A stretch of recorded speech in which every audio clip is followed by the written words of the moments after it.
Okay, good morning, everybody. It is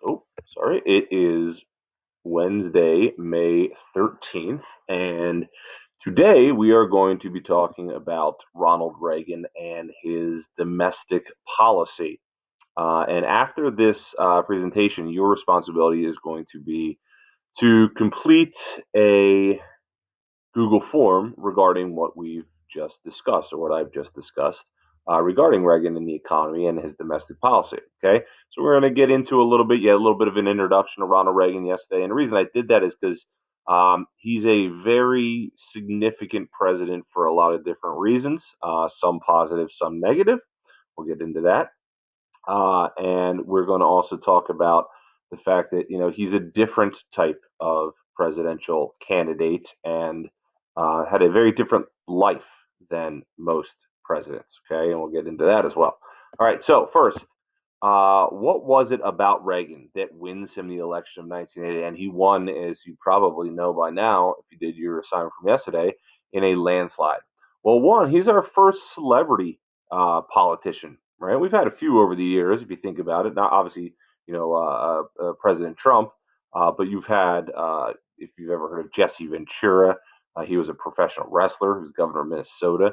Al Franken, also from Minnesota, was a comedian. Arnold Schwarzenegger, obviously the governor of California. So this happened in the very recent past. But Reagan was really our first big one, and he was an A-list actor. And that's important for two reasons. One, people already knew his name, and two, he was great in front of the camera. He was just very, very comfortable in front of the camera. And that is going to help him win people's trust and make people feel comfortable with what he wants to do. Okay, so that charisma definitely helped. He was often known as a great communicator because he could really deliver a message on camera better than anybody we'd really seen in politics. I don't think there anybody was, his peer in terms of being able to deliver a speech. And again, that was because of his background in terms of being able to kind of work the camera. And that was really important for him. He's also known as a Teflon president because nothing stuck to him. Criticism never stuck to him. We'll get into that later. All right. But the great communicator was one of his many nicknames. Okay. He had very clear goals. He actually spoke. Um, I don't remember what grade level it was, but someone did an analysis of his speeches, and it was like, his wording was something like a seventh grade level, right? And why that's important is people understood what he was talking about. He didn't give you a lot of economic mumbo jumbo. He didn't give you a lot of political jargon. He had clear goals, and he was able to clearly communicate them. All right. A big thing is he was an optimist. He comes into the presidency, he takes over in 1981, obviously wins the election of 80, and we're in a bad time. We are really struggling as a country. Our economy's down, as we know from the Jimmy Carter years. There is a there is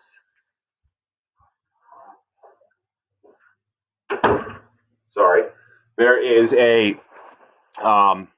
the Iran hostage crisis going on, which was an embarrassment to the country, and so he's able to make people think that brighter days are ahead.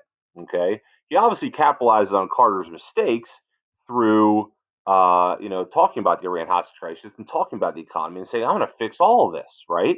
And you can see, look at the electoral vote count, right? He wins.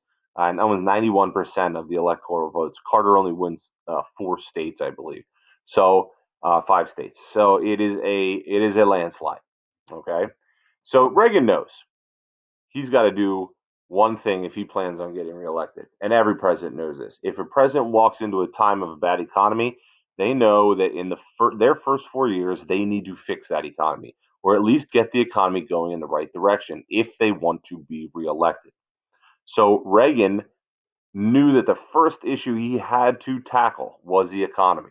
All right. And he lays out his economic goals. One thing he says he wants to do is he wants to stimulate production. We had been a stagnant economy for most of the 70s. Vietnam had caught up to us. Vietnam had caught up to us. Um, we had an oil crisis. So we were really struggling economically. Our production was way down. He wanted to lower inflation. Right? We wanted to bring down prices where we remember prices going up, up, up, up, up, right, and wages staying the same. He needed that inflation rate to lower so that people were making essentially more money, even if they were making the same wages. Hopefully, you guys understand that concept. All right. He wanted to cut taxes, put more money in people's, and especially for him, businesses' pockets. We'll get to that. And that usually stimulates buying power and obviously stimulates productivity. He wants to balance the budget. Right? Once every Republican, this is one of their calling cards, as they say. I want to balance the budget. I do not want to be spending more than we're bringing in. All right. Now, this is what's very difficult about that. It's very tough to balance a budget when you cut taxes because when the government cuts taxes, they're bringing in less money. So, in order to balance the budget, guess what you got to do? You got to cut spending somewhere. All right. So, it's a very tricky thing, and it's really a little bit of it's really a little bit of politics here because people like hearing these things, and so a lot of times politicians will say them, and people don't really think about, well, how are you going to pull that off? And Reagan kind of did that here. We'll get into how what I mean in a second. So, in order to get the economy moving in the right direction when you're in a recession, there are really two methods. The old way, what a lot of presidents did before Reagan uh, took over was they used Keynesian economics, which is what we would call or what we consider to be demand side economics. This is what FDR did, and this is what obviously we talked about John Maynard Keynes a few times in the early units. This is what he kind of developed. And here's what happens: government cuts taxes. All right, they're going to cut taxes for the people. That's key. They're going to increase social programs. They're going to create jobs.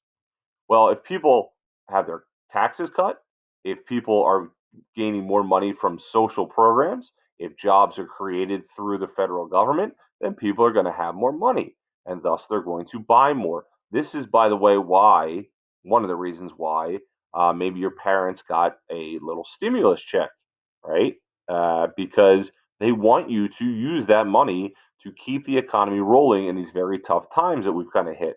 And that's a very Keynesian economics things to do is what just happened with us here with the coronavirus. All right. Well, if people have more money, they buy more, and if you buy more, that means the demand rises for certain products, certain goods, services. All right. And if demand rises, well, businesses are forced to increase the output of whatever product is being demanded. I think we're all on the same page here. All right. And if businesses increase output, that means the economy grows. And if the economy grows, then unemployment goes down because more workers are needed to meet the demands of the people, to meet that output. And if the economy goes down, then unemployment goes down, then the economy expands and government revenues then increase. Because now, remember, Keynesian economics, all about the idea of deficit spending. We're going to spend up here and eventually we'll make it back as more people go back to work and more people and the economy expands. That means more tax revenue, and thus if we spend it, we'll later make it. Now, that is not not, that is not what Reagan will do. Reagan is going to try a new method, all right, really hadn't been used before, called supply side economics. We also call it Reaganomics because it he was really the first president to implement this. Here's how Reaganomics works. It's the exact opposite in a lot of ways of demand side or Keynesian economics. The government cuts taxes. All right. Well, they cut them in the Keynesian model as well, but they cut taxes in the Reagan model for businesses. They also cut regulations for businesses. All right. So that's the first step. Instead of cutting taxes for people, supply side economics or Reaganomics cuts taxes and regulations for businesses. Businesses will then be expected to, because they're saving a whole lot of money, right? And if you're saving a whole lot of money, that essentially means you're making a whole lot more money. The government expected businesses to invest in capital goods. A capital good is any good that helps your business expand. So if you were a farmer, a capital good would be a tractor, right? The tractor would help you increase your output. If I had one tractor and now because the government cut my taxes, I could buy another tractor. Now I've got two tractors and I could double my output in less time. All right. Well, now because the businesses invest in capital goods, the businesses expand again from one tractor to two tractors. If the businesses expand, they got to hire more people. Well, if I have two tractors, what good is having two tractors if I only have one driver, right? So now I got to hire another person to work on my farm to drive the second tractor that I got because the government cut my taxes. If businesses hire more people, obviously unemployment goes down. And if unemployment goes down, the economy expands. And if the economy expands, then government revenues increase and the deficit decreases. So you can see the end result's the same. How we get there is different. And again, this is Reagan's model. This is Reaganomics or supply side economics. Look, Reaganomics, trickle down economics. We also called it that because it would trickle down from businesses to the people. All right. Some people called it voodoo economics because they didn't think it was going to work. And to be honest with you, it really didn't. We'll get to that in a little bit. All right. So Reagan's method first, lower federal taxes. He issues the Economic Recovery Act of 1981. That is a 25% tax cut over 3 years. He knew that in order to get the economy going, more money had to go in people's pockets, and the federal government could do their part by cutting taxes. All right. However, businesses and wealthy individuals were the ones getting the tax cut. Here's why the trickle down method doesn't really work, okay? Because most of the tax cut went to wealthy individuals and went to businesses, all right? A lot of lower class people did not see this, okay? He believed that a revived economy would offset the revenue losses. Remember, if you're cutting taxes, that means the government is not bringing in as much revenue. 25%, that's a huge tax cut, and so because of that, you're not bringing in as much money, and so the government is losing money. But he thought that eventually, if the economy really did a 180 here and really became stronger, then you would see uh, the revenue the economy would offset that. Okay, so this is what he was hoping would happen. He thought that by cutting taxes for businesses and wealthy individuals, you'd see a quicker recovery. All right. And remember, the Republican Party is the party of big business, it is the party of the wealthy. And thus, Reagan was appealing to a lot of his supporters here, which is fair. Okay. Which is something that both sides would have done. Okay. Now, next thing he wanted to do is reform tax laws. He reduced the number of tax brackets. He made the rich pay less in taxes, and that again was kind of two pronged. One reason is again the Republican Party was the party of big business, party of the wealthy, and the other reason is he thought that if we cut taxes for the higher income individuals, that will be more effective than cutting taxes for lower income individuals. All right, in terms of getting the economy back to where it should be quicker. Okay. Next thing he wanted to do was deregulate. He wanted to deregulate certain industries, airlines, telecommunications, banking, because what Republicans believe is that if there's too much government oversight, then certain industries cannot operate as freely and thus they cannot uh, make as much money. All right. So if you cut regulations and you allow certain industries to work more freely, and you then allow them to thrive, to grow. That's what Republicans believe. So they deregulate airlines, telecommunications, banking. He severely cuts EPA oversight, Environmental Protection Agency. Right? He doesn't want the EPA looking over industries that may pollute the air and stuff like that. Reagan would not be considered an environmentalist president, but these were all these were all tactics to make the economy, to stimulate the economy and get it going again. All right. A lot of presidents will deregulate in order to try to kind of give the economy a shot in the arm. If you allow certain industries to act more freely, they can make more choices and thus they can help stimulate the economy quicker. Okay. That's the idea behind deregulation. All right. Number four, he wanted to lower domestic expenditures by $40 billion, which in 1980s terms is a whole lot of money. A whole lot of money now, but it's an incredible amount of money in the 1980s. So he wanted to lower domestic expenditures like welfare. He did not want the federal government paying for all of these different programs. He thought it was the job of the states to handle certain programs that the federal government normally would have handled. So he wants to make major cuts here. One of the reasons he wants to cut is because, remember, he's also cutting taxes by a huge chunk. So if I'm going to cut taxes by 25% over 3 years, then I also have to cut expenditures. I can't be spending way more than I'm making, right? Even though he's willing to do that for a little bit, he needed to cut domestic expenditures. Okay, he did keep entitlement programs, Social Security and Medicare.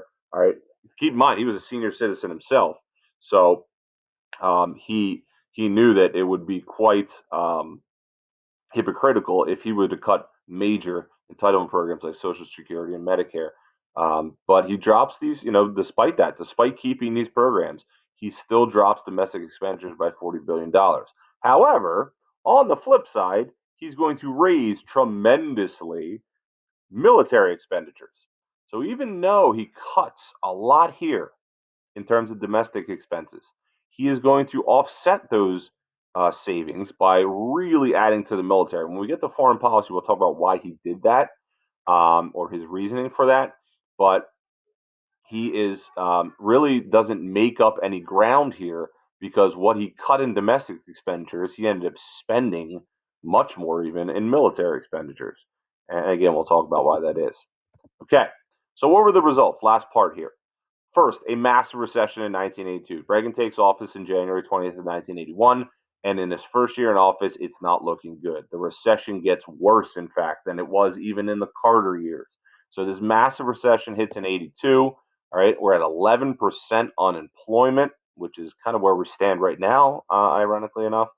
Um, and it's not looking good. We have declining gross domestic product, which is what measures how much production we have in American business. So that's declining. 11% unemployment is bad, bad news. Okay, the deficit in the national debt have tripled. Remember, you cut taxes, but you really haven't cut much of your expenditures. So the deficit is huge, but now that's added to the debt as well. So we have some really bad economic numbers here. I'm not expecting to remember every single piece of this here, but this is really, you put these three things together and you got some issues. All right. So Reagan knew, it was a bad time, but he pushes forward. Okay. This cartoon's interesting because it says, there's a fellow here like to ask, to answer your question, are you better off now than you were a year ago? Because that was something that Reagan said in his campaign in 1980. He said, are you better off now than you were 4 years ago, in talking about Jimmy Carter's presidency, right? And he asked Americans that question, and people kind of had to look in the mirror and say, am I better off? Do I want 4 more years of Jimmy Carter? But in that first year of Reagan's presidency, it got even worse. Now he will push forward, and that's where we'll start to see the recovery in 1983. Businesses will become more efficient by 83, inflation falls, and the GNP, gross national product, expands. Okay, so now we start to see the recovery. We start to see the businesses kind of get themselves together, understand that they're now freer to operate under Reagan, and we start to see the results of that. Okay, spending goes up. Okay, we have some modest tax increases scheduled for 82 to 84. But one of the things that actually helps stimulate the economy is defense spending. Okay, because defense spending, that was a major industry, right? We talked about the military industrial complex way back with Eisenhower. Well, that was now one of the biggest facets of the economy. We were spending money building weapons. Now we're getting close to the end of the Cold War here, but we were spending money building weapons, and that was actually helping our economy because there was all these different businesses and industries that were part of that. Okay, so defense spending helps, but we start to see the recovery in '83, and then we see the huge boom for the rest of the decade. Okay, a huge economic boom from 83 to 90. And that is really what a lot of people who love Reagan remember. Okay, they remember that economic boom. They remember the 80s being a time of great um, uh, economic improvement. All right. And so the GNP is going to grow, gross national product is going to grow 32% over the rest of the decade. That's incredible. Okay. So these are all our businesses. Our businesses are now flourishing. Gross national product will be any business that is American owned. Doesn't matter where they're located. You can locate in a different country, but these are American businesses. They're growing by 32%. That's really incredible. Okay. The stock market soars. That's probably what the '80s are best known for. Okay, except for Black Monday. Black Monday was October 19th, 1987, and it was a terrible fall, collapse of the stock market, but it didn't have much effect. Eventually, the stock market would recover from Black Monday. 1984 was dubbed the year of the yuppie because of what people decided to do. In fact, a lot of people in the 80s, the top graduates from your Ivy League schools, they, instead of going to be a doctor or become a lawyer, decided I'm going to graduate from Yale or Harvard, etc., and I'm going to go right to Wall Street because that's where the money was. I mean, people were making six figures right out of college, and it became the in profession to work on Wall Street. All right, so 1984 election rolls around, it's a no-brainer. By 1984, the economy's recovered. We're looking at the tail end of the Cold War. We're not there yet, but we're looking at kind of the writings on the wall for the Soviet Union. When we get to foreign policy, we'll talk about that. All right, and it's a landslide victory. Okay, the Democrats were able to keep Congress. That's a big blow for Reagan that they were able to keep Congress. But look at this electoral map. All right, 525 to 13. Popular vote, huge numbers in popular vote. Okay, so this was like poor Walter Mondale. He was kind of like a sacrificial lamb. The Democrats kind of just rolled him out there. They knew they really didn't have much chance in this election because the economy had improved, because things were looking good in terms of foreign policy with the Cold War, and how Reagan was dealing with the Cold War, because people felt optimistic with Reagan. All right, and how things were going. Okay.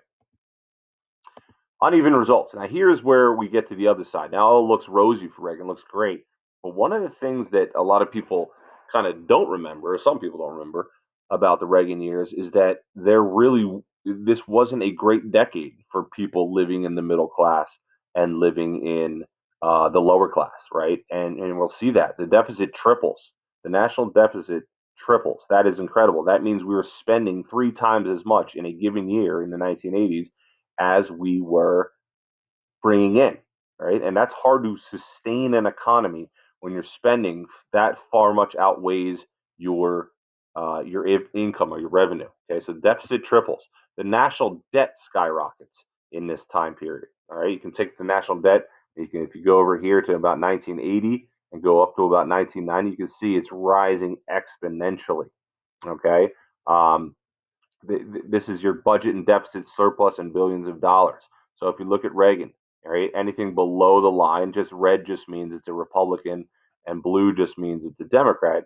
But you can see Reagan, as years go by, the deficit continues to intensify and increase. Okay, and you'll see actually when we get to Clinton, this is the first time we will have a surplus in a very long time. Okay, and we'll get to that a little later.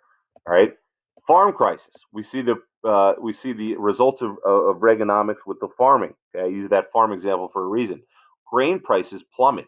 All these farmers got these huge tax breaks because remember, farms are businesses. So under Reaganomics, they got a huge tax break, and they were able to produce twice as much, or however many times as much of whatever product they were making.